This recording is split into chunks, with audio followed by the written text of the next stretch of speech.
Hi, this is Dr. Go, and this video is the second video in our series of double stops. This is for octaves.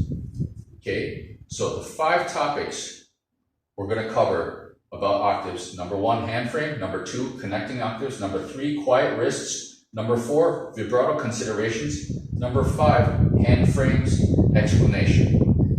Now, this is a video you're going to want to watch a few times, take notes, because there are a lot of topics I'm going to delve into. Some of them, most of them, I haven't written into here, but they're implied, okay? And I'm not going to delve very deep into them because a lot of these should be covered in depth between a student and a teacher. I do not wish to interfere with the work between any student and any teacher. Truth be told, most of the times when I teach the topic of octaves to my university students, I actually start with point number 5, the hand frames explanation. But for the ease of shooting this video, I'm choosing this chronology.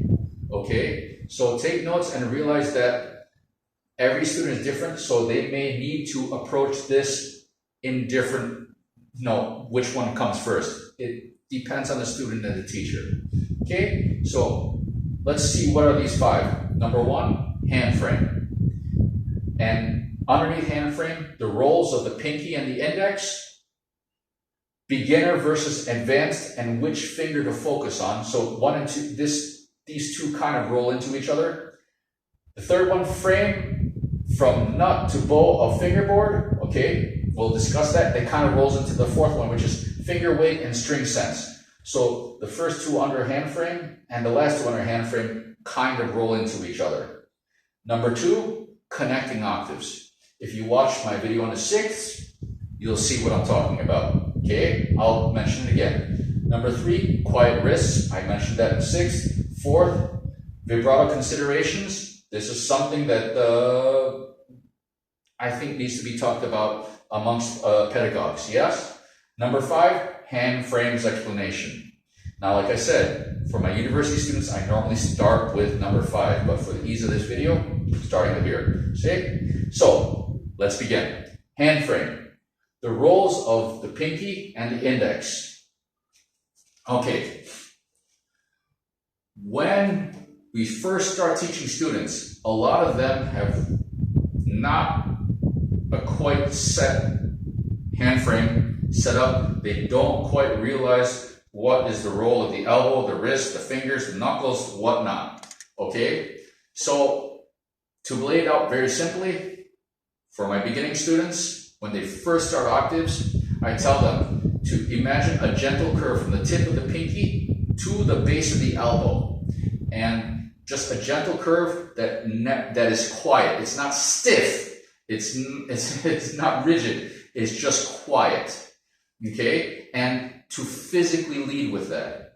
Now, this is what I ask them to do when they're beginning octaves and beginning scales and octaves. Not applying it to songs, concerti, or anything like that. Just the first approach to playing scales in double stop octaves. Okay?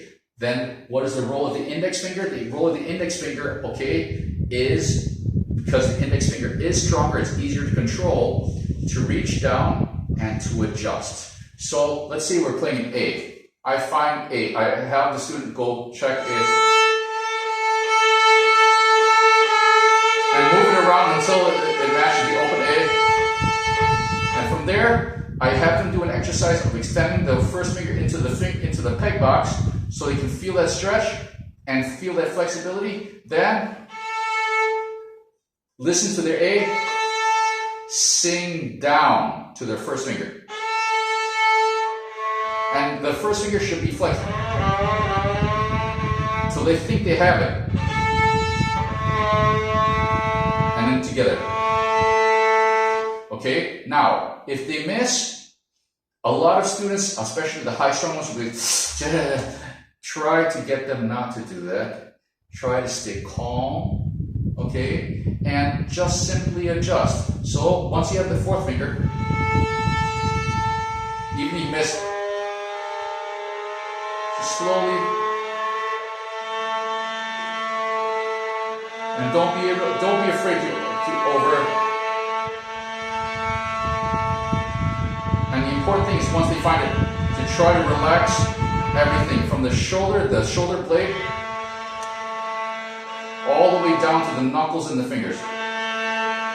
Okay, so that's how I teach finding the first octave a lot of the time. Not for everybody. Some people that doesn't work, but for a lot of them it seems to work. Okay, so the beginner versus the advanced, which finger to focus on? Now, obviously, when they're more advanced, the hand frame is set. Okay, then here's the thing. There are many schools of thought of this. Some people say you sing two voices independently when octaves. Okay, some people say sing through the first finger.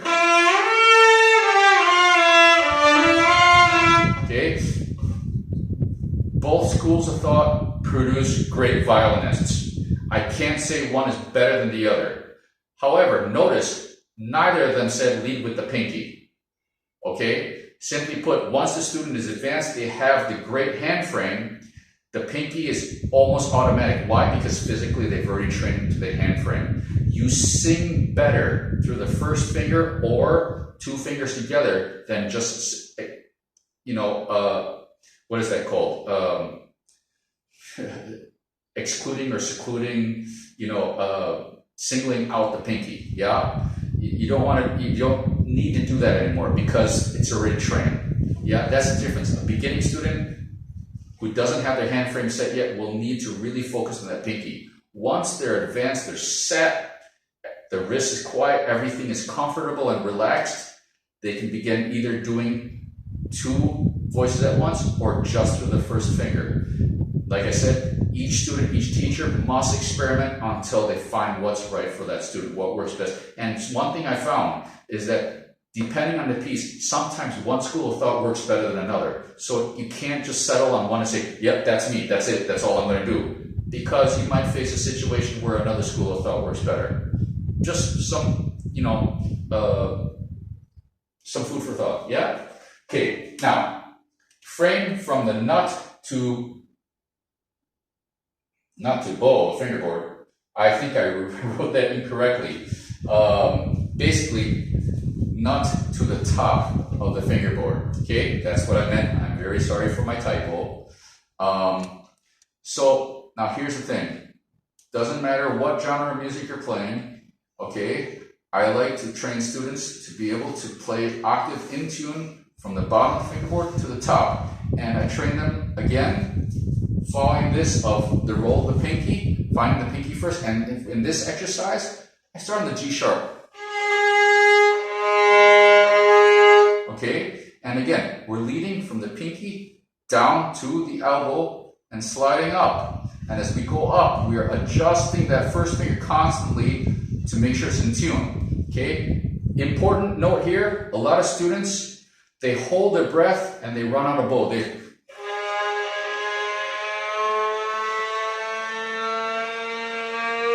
And they go too fast and they get out of tune by they go. Okay, a lot of students are impatient like this. Okay, so important for them is to note you have to check the intonation between the first and the fourth finger every single millimeter.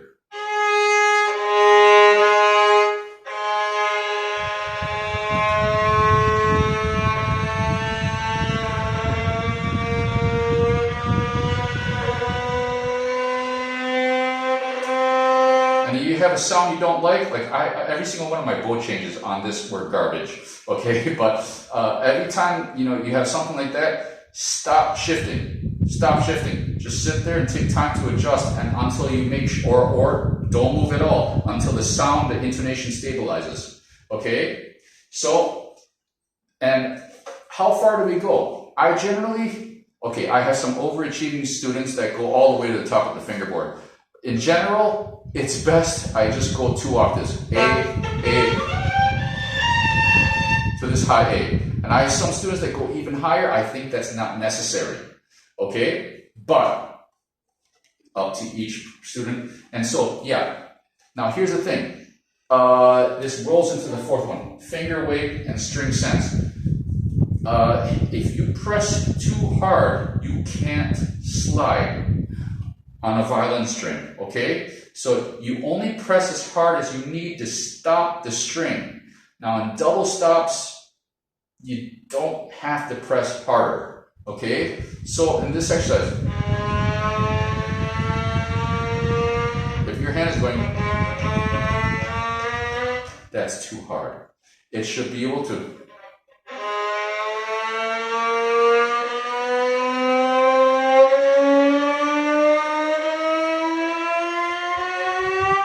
all the way up with no effort, no issue, all the way up, okay? So, and when we're talking about string sense, this is building string sense in the hand frame, all the way up. Now, I'm showing this, I'm demonstrating this on the D and G string. Why? It's the hardest, okay? Important thing to note, what I mean by hardest is, if there's anything incorrect in the student's setup, they're gonna feel it right away on this exercise. They'll feel tired, they'll feel something pinched in the shoulder or something. If the setup is wrong, this exercise will show it. Okay? Simply put, anything, if you can't get up to the high A up here comfortably, without any physical distress, your setup doesn't work for you. Okay? The setup should allow you to get all the way up here. If you can't get up there and just sit there comfortably, your setup's wrong. It's wrong for you. It might be right for somebody else, not working for you. Now, if you get up there and you're perfectly happy, content, your setup's right for you. Okay? So there's no such thing as one perfect setup for everybody. Everybody's going to have a slightly different setup. Okay? I had another video regarding setup, but not sure if I remember which one. But basically, just to recap on that, if you go all the way to the top of the fingerboard, okay, the upper arm should never cross the line of the ribs. If it's crossed like this, you're pinching your shoulder, okay, and you're eventually going to get tired. You should be able to get all the way up there, okay, completely relaxed. Your upper arm should never cross the line of the ribs, and it should feel relaxed, almost like just relaxing back, okay? Now, we move on to number 2, connecting octaves. One of my favorite videos on YouTube, okay, was Nadien, or I don't know how to pronounce his name, but this guy, amazing video of him playing the concertmaster solo with, I think it was Leonard Bernstein conducting or something like that, and I think it was the Swan or something, and just gorgeous playing. And you see the way he connects his octaves, okay? So what do I mean by connecting octaves? The thing is that when you go from, say, A and E string to, okay, D and A string, a lot of times you will hear, some people will break it, but then that breaks the line, that breaks the sound, okay? Or, like say a scale.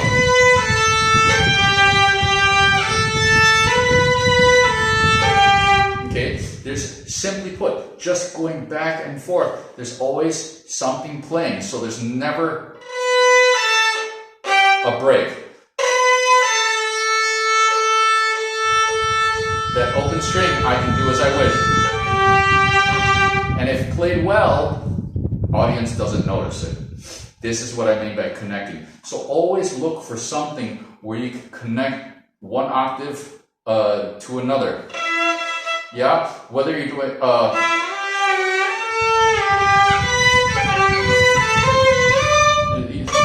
sorry for my out-of-tune playing, but you basically want to always look for ways to connect them. Usually open string or redundant finger.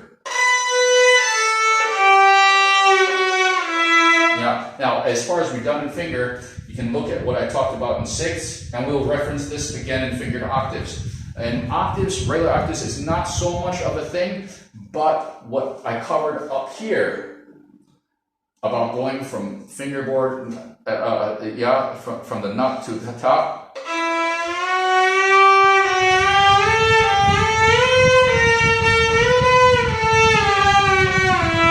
Yeah, it should be just easy to go up and down and connect all of these without breaking the bow, breaking the sound.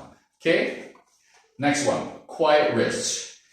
When you're trying to tune your octaves, if you're experimenting with the wrist as well as with your major knuckles, as well as your secondary knuckles, as well as your elbow placement, it's a lot of things to consider and it can drive you nuts. It's difficult, okay? Same thing with the bow. If you're breaking your bow changes, say,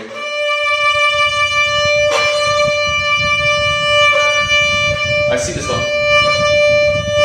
I see a lot of students with that. Yeah, you can hear the pitch is changing. You do that with double stops, especially if you have uneven pressure on strings. See? It goes out of tune, okay? You want to keep your wrist quiet, your bow speed stable. Yeah? Okay, vibrato considerations. Here's the thing, whether you're doing a wrist vibrato, arm vibrato, whatnot, it's really important to have very, very loose knuckles. The first knuckle before the tip of the finger, yeah, it's really important to keep that nice and loose. So it doesn't matter what type of vibrato you want to do, okay? I happen to like arm vibrato a lot when I'm doing octaves, but it's not a must. There are a lot of people that successfully do a beautiful wrist vibrato with octaves, and that's fine. Okay, as long as those knuckles are nice and relaxed so that you get an even vibrato through both fingers, that's what you want. Okay, now hand frames explanation. Like I said, for my university students, I normally start with this, but for this video, because I want to segue into into other topics, I'm ending with it. Okay, so there are basically two basic hand frames to the violin. There's the regular octave hand frame, which we're talking about now, and there's the fingered octave hand frame that also you do tenths from. Okay, so regular octave hand frame, everything is in there. Okay, anything less than an octave is somewhere inside that hand frame. That's why it's an important hand frame. Then you have the fingered octave hand frame.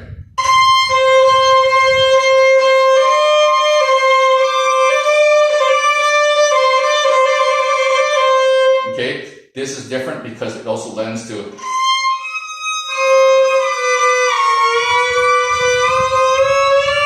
into the tenths. Okay, but that's basically, you know, this is fingered octave hand frame versus octave hand frame.